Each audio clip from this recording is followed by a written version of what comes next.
Economia com Juliana Rosa. Juliana falando de um assunto que interessa muito, que é a taxa de desemprego.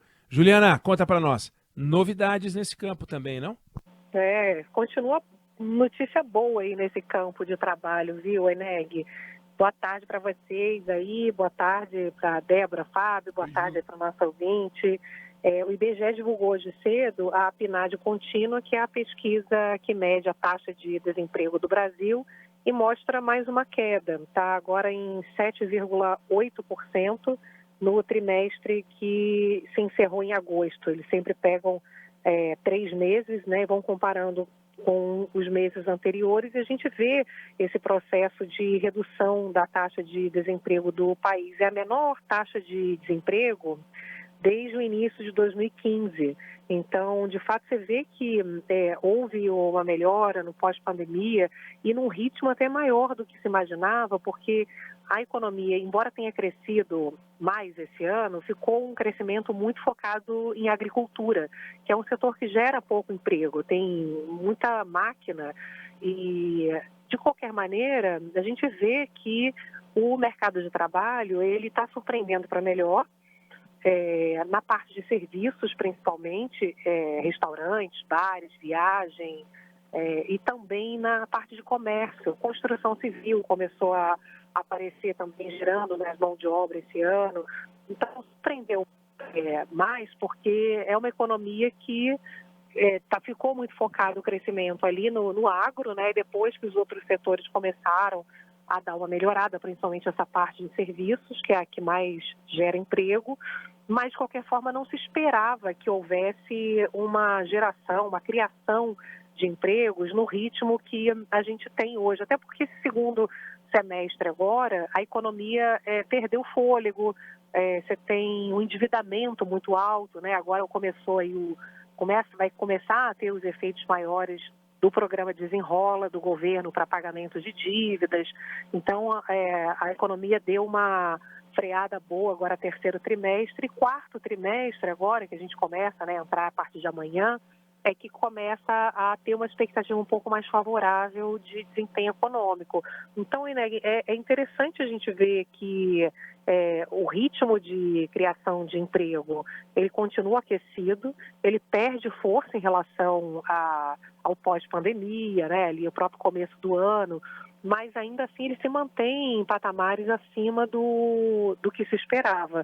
Pode ser tanto porque a gente tem efeitos aí da reforma trabalhista, né, que é uma coisa que a gente vem conversando, que pode ter facilitado a empregabilidade. E tem uma coisa que é bem interessante, que você vê que mesmo com a economia está aquecida, o mercado de trabalho está aquecido, a renda está crescendo, as pessoas estão conseguindo negociar salários maiores, a massa salarial também está maior, ou seja, tem mais dinheiro gerado pelo trabalho circulando na economia, e ainda assim a inflação continua perdendo força, né? Então, é interessante também porque para uma taxa de desemprego abaixo de 8%, o que se temia é que a inflação pudesse começar a ficar mais resistente, mas não. A gente vê que a tendência de recuo da inflação continua, embora o mercado de trabalho esteja mais aquecido. Então, são boas notícias, viu, Eneg? O mercado de trabalho se sustentando, né?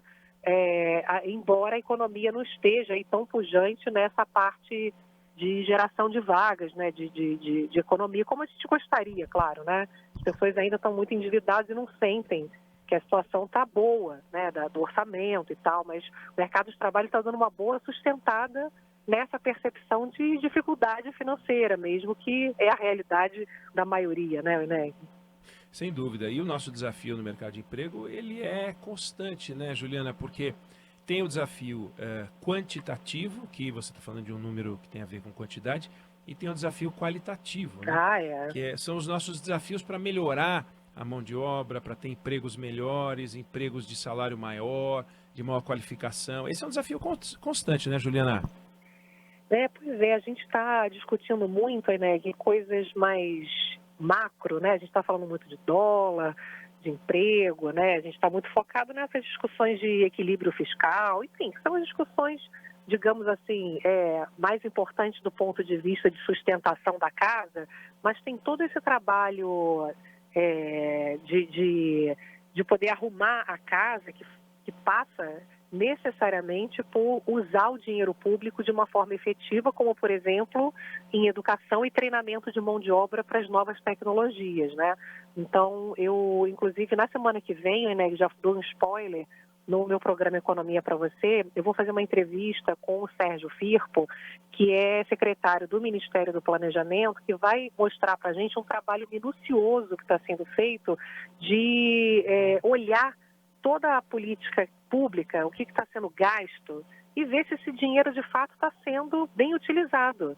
E esse estudo, pela primeira vez, o que o governo promete é aproveitar para colocar no orçamento e gastar melhor o dinheiro. Então, tomara que isso aconteça, né, Ineg? A gente olhar ali as minúcias do que está sendo feito pelos técnicos, né? Porque a gente fica muito focado ali nos ministros, né? Nos presidentes ali do Banco Central e tal, mas tem uma equipe técnica trabalhando, fazendo aquele trabalho de formiguinha para poder dar conta disso que você está ressaltando, que é fundamental, né? Você está gastando muito, mas você está gastando no lugar certo, né? Você está colocando dinheiro para reverter para a sociedade em maior qualificação profissional, por exemplo? Então, tomara que esse trabalho deles aí, uma equipe bem comprometida, sabe? Que é referência aí nessa área de estudo de políticas públicas, tem um pessoal debruçado nisso e estou querendo ver se o governo, de fato, vai cumprir o que está prometendo, viu, Ineg? Juliana Rosa, Economia com você, que volta a conversar com a gente na segunda-feira. Valeu, obrigado.